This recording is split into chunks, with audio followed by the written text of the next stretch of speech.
Good morning friends. IT civil services classes में आपका स्वागत है।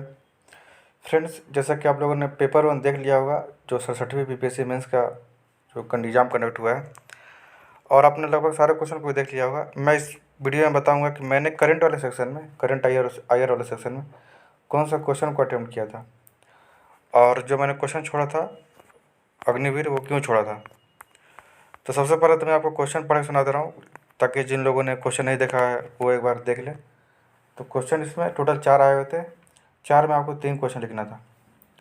पहला जो क्वेश्चन था वो था कि क्वाड की उत्पत्ति, सदस्यता, विकास एवं उद्देश्यों का वर्णन कीजिए। भारत के लिए इसका क्या महत्व है। इसके बाद जो नेक्स्ट क्वेश्चन था वो अग्निपथ स्कीम से था, जैसा कि एक्सपेक्टेड भी था कि आएगा इस बार। अग्निपथ विकास तथा विनाश की ओर पथ है, टिप्पणी कीजिए। इसके बाद जो नेक्स्ट क्वेश्चन था वो था कि भारतीय संदर्भ में एक राष्ट्र एक निर्वाचन की अवधारणा का वर्णन कीजिए तथा इसके पक्ष और विपक्ष में अपने तर्क दीजिए।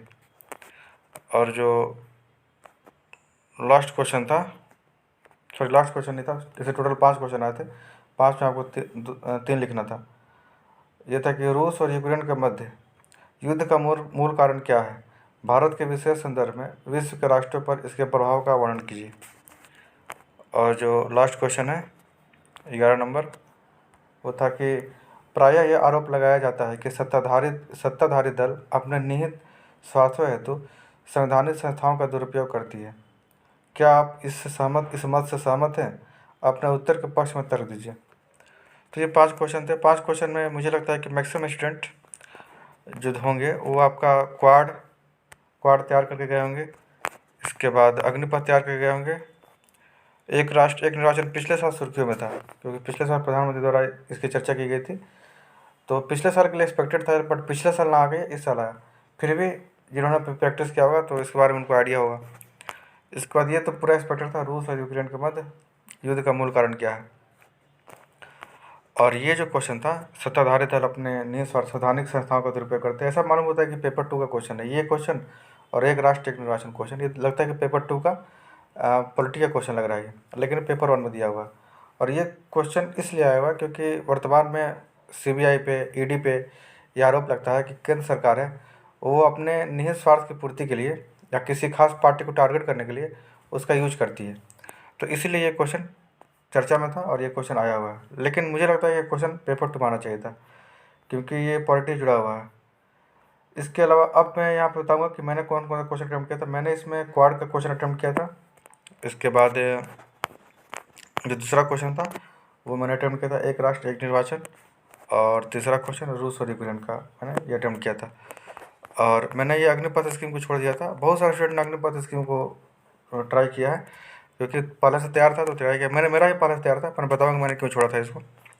ठीक है, तो इस बार का हम देखें पेपर 1 का करंट सेक्शन, तो पिछले साल की तुलना में काफ़ी आसान आया हुआ था। जो भी एक्सपेक्टेड क्वेश्चन थे लगभग उसी से क्वेश्चन आए हुए हैं। और सबसे बड़ी बात है कि 5 में आपको 3 लिखने हैं, 2 स्किप करने हैं। पेपर 2 में ये ऑप्शन नहीं रहता है। पेपर 2 में देखिएगा तो पहला सेक्शन में 4 में 3 लिखना होता है, दूसरे सेक्शन में 4 में 3 लिखना होता है, तो उतना स्किप का ऑप्शन होता नहीं है।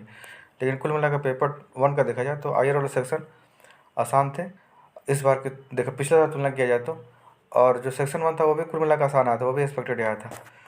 तो चलिए मैं बताता हूँ। तो क्वाड वाला में इसमें मैंने लिखा था जो कि क्वेश्चन, देखिए क्वेश्चन को पहले पढ़ के उसको आप 2-3 डायमेंशन में बांट सकते हैं। जैसे ये क्वेश्चन है, क्वाड की उत्पत्ति, सदस्यता, विकास से उद्देश्यों का वर्णन कीजिए। भारत के लिए इसका क्या महत्व है। तो सबसे पहले बताना है क्वाड क्या है। तो बताना था ये क्वाड 4 देशों का समूह है, जिसमें इंडिया, इसके बाद जापान, ऑस्ट्रेलिया और यूएसए, 4 देश मिलकर ये बनाए गए हैं। इसके बाद इसका एक औपचारिक मीटिंग भी होती है। जुलाई में भी इसकी मीटिंग हुई थी। कुछ दिन पहले जापान में टोक्यो में इसकी मीटिंग हुई थी। इसके अलावा जो मालाबार एक्सरसाइज है उसको माना जाता है क्वाड का एक्सरसाइज है। तो यहाँ पर थोड़ा सा ब्रीफ इंट्रोडक्शन क्वाड का देना था। इसके बाद इसकी उत्पत्ति कैसे हुई थी इसका बताना था। तो बताना था कि शुरुआत में इसकी उत्पत्ति जो थी, इसका जो सिद्धांत था वो मेनली शिंजो अबे, जापान के राष्ट्रपति शिंजो अबे के द्वारा दिया गया था। ठीक है, फिर उसके बाद देखा जाए तो ऑस्ट्रेलिया इसमें शामिल हुआ था, लेकिन चीन के दबाव में बाद में ऑस्ट्रेलिया से बाहर हो गया था। लेकिन जैसे ही चीन की आक्रामकता बढ़ती है, स्पेशली डोकलाम विवाद के बाद, और जैसे ही ट्रंप राष्ट्रपति बनते हैं यूएसए में, तो उसके बाद इसकी प्राथमिकता बढ़ जाती है भारत के लिए भी, क्योंकि भारत भी शुरू में थोड़ा सा हिचकिचा रहा था इस ग्रुप को लेकर। तो 17 के बाद से देखा जा रहा है कि इसकी प्रासंगिकता काफ़ी बढ़ गई है। और बहुत सारा चारों जो देश है मिलके, चारों देश चाइना को लेकर कहीं ना कहीं इसको बनाया गया। पर डायरेक्टली चाइना का नाम इसमें बहुत ज़्यादा नहीं लेना है। स्पेशली इसमें चर्चा करना है कि ये संबंधित जो इंडो पैसिफिक रीजन है वहाँ पर इकोनॉमिक ग्रोथ और स्वतंत्र नेविगेशन के लिए इसको बनाया गया। ठीक है, सदस्यता में शुरू में बता दिया, फिर दोबारा बता दीजिएगा आप 4 देश इसके सदस्य हैं। ठीक है, चारों देश की जीडीपी क्या है, इसके अलावा जनसंख्या, सारा चीज़ आप थोड़ा सा यहाँ पे ब्रीफ इंट्रो दे देना। विकास, देखिए उत्पत्ति और विकास साथ साथ कर दीजिएगा। साथ में इसकी संकल्पना दी गई थी, उसके बाद कैसे ऑस्ट्रेलिया बाहर होता है, फिर बाद में ऑस्ट्रेलिया आता है, कैसे इसका डेवलपमेंट हुआ, सारा आपको अभी तक देना। अभी इसकी तो प्रासंगिकता बहुत ज़्यादा बढ़ गई है। और उद्देश्य बता देना है, इसका आर्थिक उद्देश्य अलग बता देना है, भू सामरिक उद्देश्य बता देना है। इस तरह से पूरा बताना आपको है। जैसे कि अभी कुछ दिन पहले जब मीटिंग हुई थी तो उस समय कोविड वैक्सीन को लेकर चर्चा की गई थी, किस तरह से जो क्वाड देश है वो कोविड वैक्सीन को अधिक से अधिक प्रमोट कर सकते हैं। चाइना की जो one belt one road initiative है उसको कैसे काउंटर किया जा सकता है। इसके अलावा इस इंडो पैसिफिक रीजन में स्वतंत्र नेविगेशन को कैसे बढ़ाया जाए। तो इन सारी चीज़ों को इसका उद्देश्य है मेनली। ठीक है, साझा हित को प्रमोट करना इन सबका उद्देश्य है। तो इस तरह से बताना था इसका पहला पार्ट मेनली उत्पत्ति से सदस्यता विकास और उद्देश्य बताना था। वो अकेला आपको 19 नंबर का है। जो दूसरा जो इसका है भारत के लिए क्या महत्व है, भारत के लिए महत्व का आपको चर्चा करना है इसमें। तो भारत के लिए आपको महत्व का, इसको उसमें भी आपको तीन चार डायमेंशन ले लेना है। इसका आर्थिक महत्व क्या है, राजनीतिक महत्व क्या है, इसके अलावा इसका सामरिक महत्व क्या है। आर्थिक महत्व बता सकते हैं कि चारों देश एक तरह से कह सकते हैं कि इसमें इन्वेस्ट बढ़ेगा चारों देश के बीच में। भारत का FTA की संभावना बढ़ेगी, जिससे ऑस्ट्रेलिया से भी FTA हुआ है। इसका तो USA से भी बात चल रही है, बहुत सारी चीज़ों को लेकर नेगोशिएशन हो रहा है। तो ये एक अच्छा है आर्थिक दृष्टिकोण से भी, टेक्नोलॉजी ट्रांसफ़र को लेकर। इसके अलावा देखा जाए भू सामरिक दृष्टिकोण से, तो ये सबसे अधिक जो महत्व है इसके लिए भू सामरिक दृष्टिकोण से ही, स्पेशली चाइना को काउंटर करने के लिए। ठीक है, भारत नेविगेशन के क्षेत्र में, ये नेवी के क्षेत्र में कहीं ना कहीं अभी चाइना से पीछे है। अगर चारों देश मिलकर काम करेंगे तो चाइना को जितना ज़्यादा वो अपनी आक्रामकता बढ़ा रहा है उसको काउंटर किया जा सकता है। तो ये उसका महत्व है भारत के अंदर में देखा जाए तो। इसके अलावा जो इसके जो जितने छोटे छोटे देश हैं इस रीजन में उनके लिए भी इम्पोर्टेंट है ये। और इसके बाद रणनीतिक महत्व बताना था कि चारों देश के बीच में किस तरह से घनिष्ठ समझौता बढ़ी है। 2+2 डायलॉग हम लोग अभी भी जापान के, रूस के, USA के साथ और जापान के साथ कर रहे हैं। तो इसको और भी आगे जाकर बढ़ाने की आवश्यकता है। तो इस तरह से आप राजनीतिक महत्व दिखा सकते हैं। फिर थोड़ा चुनौती बता सकते हैं इसमें, चुनौती क्या है क्वाड में। तो भारत को लेकर स्पेशली चुनौती इसमें यह है कि भारत इधर एशिया का मेंबर है, ब्रिक्स का ही मेंबर है। तो कहीं ना कहीं एक असमंजस की स्थिति रहती है जो पश्चिमी राष्ट्र है, स्पेशली USA और उसके जो एलाइड कंट्री है। दूसरा चुनौती ये है कि जब से रूस यूक्रेन युद्ध हो रहा है तब से भारत जो तटस्थता नीति अपना रहा है, इस चीज़ को लेकर हमेशा से जो USA है वो भारत को संदेह की नज़रों से देखता है। और भारत की विदेश नीति में कहीं ना कहीं एक बैलेंस अप्रोच स्थापित करना थोड़ा मुश्किल काम हो जाता है। और जो तीसरा जो चुनौती है वो अभी वर्तमान में देखा जा रहा है पिछले कुछ महीने से, कि जो USA है वो हमेशा भी पाकिस्तान को सपोर्ट कर रहा है, चाहे वो मिलिट्री सपोर्ट हो या फिर इकोनॉमिकली सपोर्ट हो। तो इस चीज़ को लेकर भारत हमेशा इस चीज़ को आपत्ति उठाते रहा है, स्पेशली विदेश मंत्रालय द्वारा। तो ये चुनौती बता देना आपको। फिर कंक्लूड कर देना है कि क्वाड एक बहुत ही इंपॉर्टेंट इंडिया के लिए, क्योंकि जिस तरह से भारत का स्टेचर बढ़ रहा है तो हर दृष्टिकोण से देखा जाए तो क्वाड भारत के लिए एक बैलेंस अप्रोच अपनाने के लिए काफ़ी इंपॉर्टेंट है। तो ये आप इस तरह से इसको लिखना था, सारा डायमेंशन को आपको कवर करना था इसमें। तो इसमें मैंने जो लिखा मैंने बता दिया आपको। इसका जो नेक्स्ट मैंने सॉल्व किया था वो क्या था, एक राष्ट्र एक निर्वाचन। तो इसको लेकर जो एक्सपेक्टेशन था वो पिछले साल था 66वीं में, मुझे लगा था ये क्वेश्चन आएगा, बट 66वीं में ये क्वेश्चन नहीं आया, 67 में क्वेश्चन आया। तो कभी कभी BPSC ऐसा भी करता है जो मुद्दा पिछले साल चर्चा में रहता है उसको छोड़ के अगले साल देता हूँ। तो ये भी आपको देखा जाए तो कुल मिला के एवरग्रीन क्वेश्चन ही है, क्योंकि हमेशा इसकी बात चलती रहती है। तो सबसे पहले आपको बताना था इसमें कि एक राष्ट्र एक निर्वाचन है क्या। इसमें ये बताना था कि एक राष्ट्र एक निर्वाचन का तात्पर्य है कि लोकसभा और विधानसभा चुनाव एक साथ हो। इसके अलावा इसका अगला स्तर जो है वो लोकसभा, विधानसभा, पंचायती स्तर का जो स्थानीय स्वशासन है उन सबका इलेक्शन एक साथ हो, ये बताना था। फिर इसका बताना था भारत में क्या इतिहास रहा है। तो आज़ादी के बाद से लगभग एक राष्ट्र एक निर्वाचन ही रहा है। जब से कांग्रेस पार्टी की सरकार थी आज़ादी के बाद से, तो स्टेट में भी कांग्रेस पार्टी की सरकार थी और केंद्र में थी। तो 70 के दशक में देखा जाए तो जब 67 में केरल में पहली बार सरकार बनी थी मार्क्सवादी कम्युनिस्ट पार्टी की, उसके बाद तक यही सिस्टम चलता रहा था। लेकिन जैसे क्षेत्रीय दल का उदय हुआ और लोकसभा का विघटन हुआ, फिर विधानसभा का विघटन हुआ अनेक राज्यों में, तो वहाँ से फिर ये अवधारणा बदल गई। और अभी लगभग जितने भी राज्य, कुछ राज्य के चुनाव साथ साथ होते हैं, लेकिन देखा जाए तो कुल मिलाकर अभी एक बहुत ज़्यादा इलेक्शन का सामना करना पड़ता है हम लोगों को। तो इसी चीज़ को लेकर दिखाना था इतिहास इसका। फिर बताना था कि पक्ष में, और जब भी क्वेश्चन पूछे तो हालांकि यहाँ दे दिया है कि पक्ष और विपक्ष में, अगर क्वेश्चन ये भी देता कि एक राष्ट्र एक निर्वाचन की अवधारणा बहुत ही अच्छी अवधारणा है, तो भी यहाँ पर आपको दोनों पक्ष लेना था। तो यहाँ तो क्लियरली दिया पक्ष और विपक्ष में। तो पक्ष में बता देना आपको कि क्या क्या फ़ायदा होगा, समय की बचत होगी, राजनीतिक पार्टियाँ अपना पूरा ध्यान या कोई भी सत्ताधारी दल पूरा ध्यान अपना विकास मुद्दों पर लगा पाएंगे। इसके बाद लोगों के समय भी भ्रम की स्थिति नहीं रहेगी, जो इतना बड़ा तंत्र है उसका एक बार इस्तेमाल हो पाएगा। तो ये सारा आपका इसमें पॉजिटिव पक्ष देना था। विपक्ष बता देना था कि कहीं ना कहीं अभी इसके लिए हमारे पास उतना बड़ा तंत्र नहीं है, निर्वाचन आयोग के पास कोई अपनी मशीनरी नहीं है, तो इतना बड़ा इलेक्शन कैसे करा पाएगी एक साथ में। दूसरा जो चुनौती है वो है कहीं ना कहीं अगर एक साथ एक राष्ट्र एक निर्वाचन का जो कंसेप्ट है, इससे कहीं ना कहीं जो केंद्रीय पार्टी है सत्तारूढ़ पार्टी, उसको ज़्यादा फायदा मिलेगा। और जो क्षेत्रीय मुद्दे वो ज़्यादा गौण होने की संभावना रहती है, क्योंकि जब विधानसभा चुनाव अलग होता है तो वहाँ पर क्षेत्रीय मुद्दे ज़्यादा हावी रहते हैं, लेकिन जब दोनों साथ होगा तो वहाँ पर केंद्रीय मुद्दे ज़्यादा हावी होंगे। तो कहीं ना कहीं इसका बेनिफिट केंद्र सरकार को मिल सकती है, केंद्र सरकार को नहीं बोल सकते, केंद्रीय पार्टी को मिल सकती है। ठीक है, ये एक दूसरा इसका आलोचना है। तीसरा आलोचना ये है इसमें कि जो भी पार्टी एक बार चुनाव जीत जाएगी तो 5 साल के लिए मुक्त हो जाएगी वो, तो कहीं ना कहीं दायित्व से विचलित भी हो सकती है वो। और चौथे जो समस्या है कि अभी भी बहुत सारा मतदाता जागरूकता करके समस्या है, अभी भी बहुत सारे सुदूर गाँव है जहाँ पर लोग विधानसभा लोकसभा में अंतर नहीं समझ पाते हैं, तो ऐसे में उनके मत का गलत इस्तेमाल किया जा सकता है या अपने पक्ष में लिया जा सकता है। तो ये सब कुछ आपको बताना था विपक्ष में, उसी को डिबेट करना था। ठीक है, फिर बताना सुझाव इसमें दे देना था कुछ कुछ कि क्या सुझाव किया जाए। तो कुल मिलाकर एक राष्ट्र एक निर्वाचन अब अच्छी अवधारणा है। ठीक है, और जहाँ पर एक राष्ट्र एक कर है, एक राष्ट्रीय चिन्ह है, सब कुछ मतलब देखा जाए तो राष्ट्रीय स्तर पर एकरूपता आ रही है, तो वहाँ पर जरूरी है कि एक राष्ट्र एक निर्वाचन नहीं हो।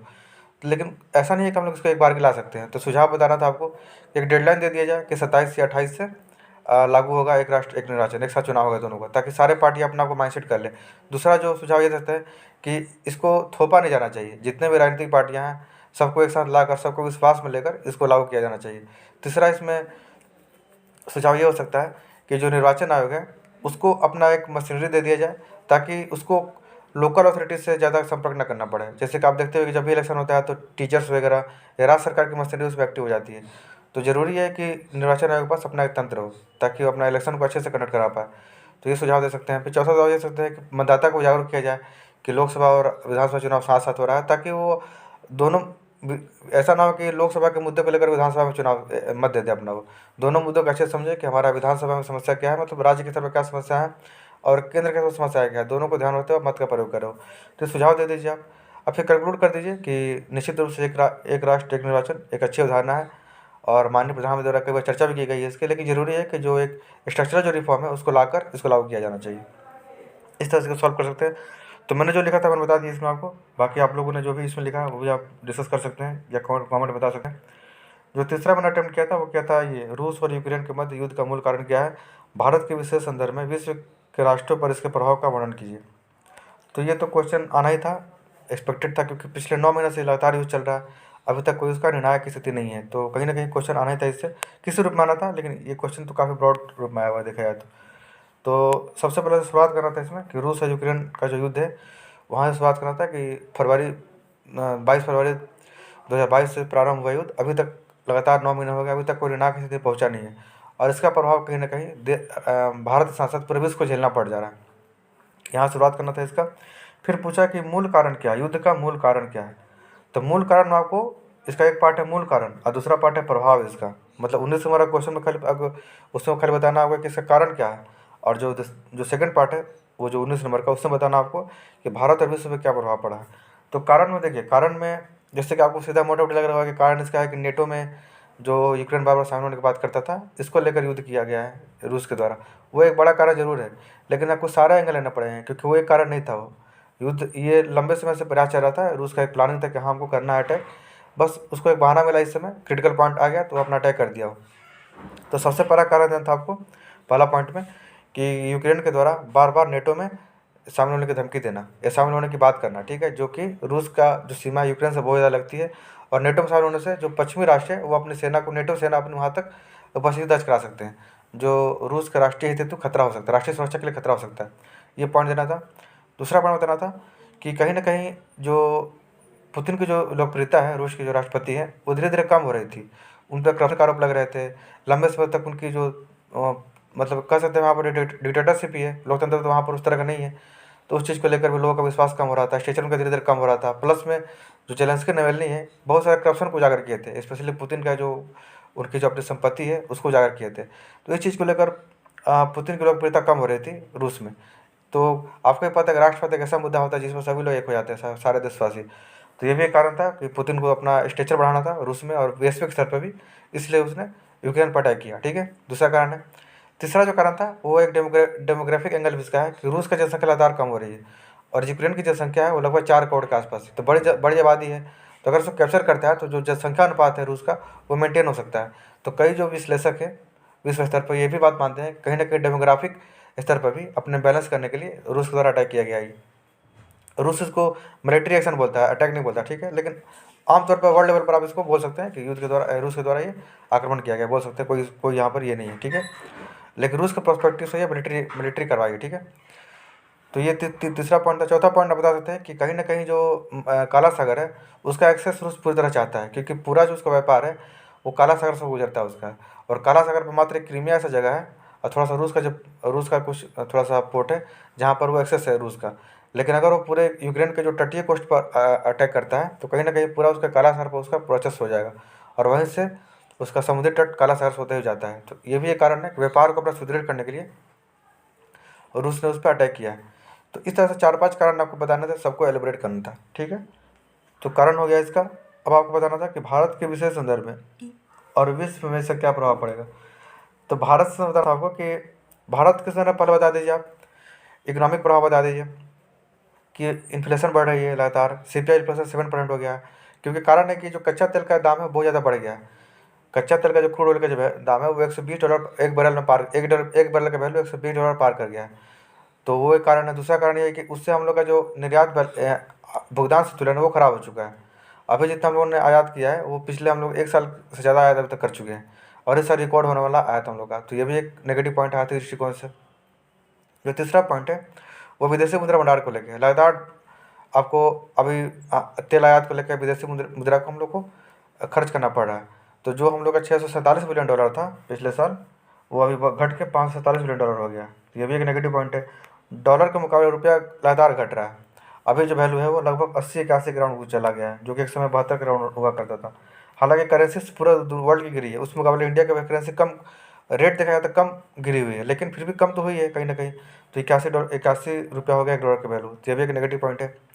इसके अलावा बताना था आपको कि ऊर्जा संकट को लेकर भी कहीं ना कहीं समस्या आ गई है कि क्रूड ऑयल का दाम बढ़ गया है और इसी तरह से रूस में यूक्रेन में जो सिचुएशन चल रहा है उसको लेकर भी अनिश्चित है कि कब तक ये चलेगा युद्ध, वो एक कारण बता सकते हैं आप।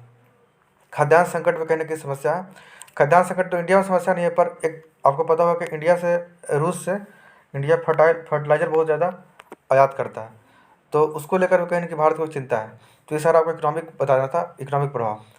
दूसरा बताना था आपको कि इसका सामरिक प्रभाव क्या पड़ रहा है। तो इसका प्रभाव ये है भारत को लेकर कि भारत एक असमंजस की स्थिति में है, क्योंकि जिस तरह से भारत तटस्थता नीति अपना रहा है बार बार, इसको लेकर जो पश्चिमी राष्ट्र है वो दबाव बना रहे हैं भारत पे, नैतिक दबाव बना रहे हैं कि क्या रूस का समर्थन कर रहे हैं, क्योंकि भारत का तटस्थ होना कहीं ना कहीं इंडायरेक्टली रूस को सपोर्ट करना जैसा है, ठीक है। दूसरा प्रॉब्लम आपको डिफेंस को लेकर है कि भारत अभी भी रूस से बहुत अधिक जो डिफेंस हार्डवेयर वो आयात करता है। तो इस चीज़ को लेकर भारत उसके आलोचना खुलकर कर नहीं सकता है, अब भारत के लिए चुनौती बन जाती है। तो ये सब कुछ आपको नेगेटिव पॉइंट है। राजनीति की तरफ देखा जाए तो भारत एक तरह से जब भी भारत क्वाड का मीटिंग में जाता है तो वहाँ भारत को हमेशा कहीं ना कहीं डर रहता है कि इस मुद्दा को उठाया जाएगा, उठाया भी जाता है। जैसे भारत अधिक अधिक से तेल मंगा रहा है रूस से, तो उस चीज़ को लेकर जयशंकर जो हमारे विदेश में कितना बार बोला गया इस चीज़ को लेकर कि आप तेल मंगा रहे हैं। हालांकि जयशंकर साहब ने भी इसका अच्छा काउंटर किया, अच्छा जवाब दिया है, इसमें कोई दो राय नहीं है, लेकिन दबाव तो झेलना ही पड़ता है। तो ये आप बता दीजिए प्रभाव भारत के स्तर पर लेके राजनीतिक, भू सामरिक और आर्थिक बता दीजिए। मेनली आर्थिक ज़्यादा इसमें प्रभाव है, ठीक है। विश्व स्तर बता दीजिए आप, जो प्रभाव इंडिया झेल रहा है वो प्रभाव विश्व झेल रहा है, बल्कि इंडिया ज़्यादा झेल रहा है, क्योंकि क्रूड ऑयल का दाम बढ़ रहा है तो पूरा विश्व इसका सामना कर रहा है, ठीक है। दूसरा प्रभाव हो जाएगा आर्थिक खाद्यान्न संकट को लेकर। इंडिया तो आत्मनिर्भर है खाद्यान्न में, लेकिन वर्ल्ड के हिसाब से देखा जाए बहुत से देश है जो रूस, जैसे ब्राज़ील हो गया, दक्षिण अमेरिकी देश होंगे, वो रूस से गेहूँ का आयात करते थे और रूस और यूक्रेन 1/3 गेहूँ का पूरे वर्ल्ड में निर्यात करते हैं। तो इनको बास्केटबॉल बोला जाता है गेहूँ का। तो कहीं कहीं ना कहीं देखा जाए तो इससे नुकसान बहुत ज़्यादा हो गया है और वो एक संकट की स्थिति हो गई है खाद्यान्न संकट को लेकर। ऊर्जा संकट को लेकर भी एक देखा जाए तो समस्या आ गई है, स्पेशली यूरोप में देखा जाए तो। इस यूरोप सबसे अधिक ऊर्जा का आयात करता है ठंडे के मौसम में, और जब से ये युद्ध हुआ तब से रूस इस पर बहुत ज़्यादा प्रतिबंध लगाने की बात कर रहा है, वो समस्या है। इसके अलावा भू राजनीति की तरफ देखा जाए तो पूरा दुनिया एक न्यूक्लियर वार के काफ़ी करीब है, तो ये एक बड़ी समस्या है। ग्लोबल आर्थिक विकास रुक गया है जिस स्तर, क्योंकि कोविड सभी उभरा नहीं था और दूसरा भी अटैक हो गया, मतलब ये युद्ध शुरू हो गया। तो ये भी एक बहुत बड़ी समस्या है ग्लोबल स्तर पर देखा जाए तो। ये सारे आपको बताते हैं विश्व और भारत दोनों स्तर बता के आपको बताना था, कंक्लूड करना था, तो कुछ आपको सुझाव दे देते क्या किया जा सकता है। तो भारत के विशेष तरह में बता दे दिए सुझाव, जैसे भारत क्या कर सकता है। तो भारत देखिए, भारत आत्मनिर्भर भारत की ओर बढ़ रहा है। जो भी डिफेंस हार्डवेयर है, भारत खुद उसका उत्पादन करने की सोच रहा है। इसके अलावा ऊर्जा स्तर पर देखा जाए तो 2G इथेनॉल को प्रमोट किया जा रहा है। इसके अलावा इलेक्ट्रिक व्हीकल की ओर जाया जा रहा है, ताकि हम लोग अधिक से अधिक कम पेट्रोल पर कम से कम डिपेंडेंसी रख सकें। इसके अलावा जैसे डॉलर के मुकाबले रुपया कमज़ोर हो रहा है, तो उसके लिए भारत अपनी अपनी मुद्रा को प्रमोट कर रहा है, जैसे रूस रूबल ट्रेड हो गया, UPI को प्रमोट कर रहा है पूरे वर्ल्ड स्तर पे। तो ये सारे भारत द्वारा प्रयास किए जा रहे हैं, ये अच्छा प्रयास है, ठीक है। कंक्लूड करना था यहाँ पे कि भारत जो तटस्थता नीति अपना रहा है, वो कहीं ना कहीं भारतीय गुटनिरपेक्ष नीति का ही एक अगला स्तर है। और भारत हमेशा से युद्ध का पक्षधर नहीं रहा है, हमेशा शांति के माध्यम से, बातचीत के माध्यम से युद्ध को खत्म करने का पक्षधर रहा है। और यही वजह है कि जब भारत के प्रधानमंत्री जब अभी रूस गए थे और पुतिन से मिले थे, वहाँ पे उन्होंने एक लाइन बोला था कि युद्ध का समय नहीं है। खुल के पुतिन को बोला था ये बात कि युद्ध का समय नहीं है ये, ठीक है। और इसी चीज़ की सराहना फ्रांस के राष्ट्रपति द्वारा की गई थी और अन्य देश द्वारा की गई थी। तो भारत कहीं ना कहीं देखा जाए तो किसी खास देश के विरोध के बजाय पूरे युद्ध की समाप्ति पर अपना जोर देता है, और बातचीत के माध्यम से शांति बहाल करने में जोड़ देता है। और G20 का जो मीटिंग होने वाला है 23 में, भारत की अहम भूमिका हो सकती है ये दोनों के बीच मध्यस्थता स्थापित करने में। तो इस तरह से इसको कंक्लूड करना था आपको। तो इससे मैंने जो जो पॉइंट लिखे थे मैंने आपको बता दिया। इस बाद ये जो क्वेश्चन था इसको मैंने छोड़ दिया था, क्योंकि ये क्वेश्चन थोड़ा सा इसमें डेटा और फैक्ट स्पेशली चाहिए, तो मैंने छोड़ा था। मैक्सिमम मुझे लगता है, उम्मीद है कि मैक्सिमम स्टूडेंट ने इन्हीं चारों में से तीन को सॉल्व किया होगा। और मैक्सिमम जैसे जहाँ तो मुझे लग रहा है कि अग्निपथ स्कीम को बहुत सारे स्टूडेंट ने इसको सॉल्व किया था। मैंने इसको इसलिए छोड़ दिया था क्योंकि मैंने भी इसे प्रैक्टिस किया हुआ था, मुझे भी इसके बारे में याद था। पर मेरा छोड़ने का कारण ये था कि ये विकास अथवा विनाश की ओर पथ है। तो इसमें तो सबसे पहले आपको अग्निपथ के बारे में बताना था, अग्निपथ क्या है, पूरा उसका जो उसका उस पर जो प्रावधान है सारे बताने थे कि ये 4 साल के लिए है। इसके अलावा इसमें जो 25% को परमानेंट है और 75% को उनको फिर अपना उनको एक मुश्त राशि दी जाएगी 11 लाख की। उसके बाद वो अपना कहीं भी प्रायोरिटीज जाएगी उनको अगले जॉब में, नॉर्मल जॉब जो होती है सेंट्रल गवर्नमेंट की, वहाँ पे। तो ये सारे बातें आपको लिखनी थी वहाँ पे। इसका बताना था पक्ष और विपक्ष बताना था इसको। उसका पक्ष में कुछ 4-5 पॉइंट बताना था, विपक्ष बताना था, फिर कंक्लूड करना था। लेकिन इसमें समस्या ये है कि अभी इस बारे में पता नहीं है कि ये जो स्कीम है वो किस ओर है, क्योंकि जब तक 4 साल बाद कोई एक नया बैच निकलता नहीं है तब तक हम लोग एक कंक्लूजन पर नहीं पहुँच सकते हैं कि स्कीम अपने आप में अच्छा है या बुरा है। तो इसीलिए मैंने सोचा कि इसको लिखने से ज़्यादा बेहतर है कि एक राष्ट्र एक निर्वाचन लिख दिया जाए, क्योंकि यहाँ पे क्लियर था मामला कि ज़्यादा अच्छा है एक राष्ट्र एक निर्वाचन। यहाँ अभी कम से कम एक अच्छा कंक्लूजन मिल रहा था। और ये जो क्वेश्चन था, पहला जो क्वेश्चन का था, इसमें भी एक बेहतर कंक्लूजन था।